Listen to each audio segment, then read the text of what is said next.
Das ist ein Video an meine Freunde. Jeder Ort, wo da erscheint, jeder Ort erinnert mich an ein Gespräch mit jemandem von euch. Jeder Ort hat ein Gespräch mit sich verbunden und jedes Gespräch eine Person.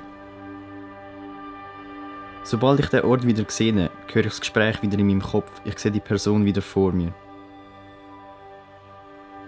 Ohne die Gespräche, ohne die Person, die sich dort die Zeit genommen hat und mit mir geredet hat, wäre ich heute nicht der Mensch, der ich bin.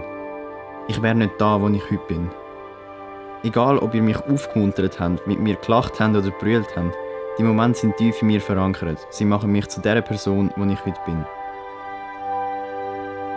Die Erinnerungen, die Orte sind tief in mir drin, sie sind mir sehr viel wert.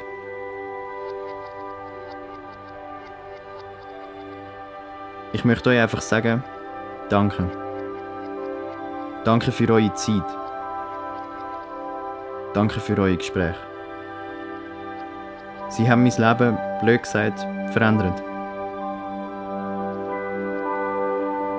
Danke.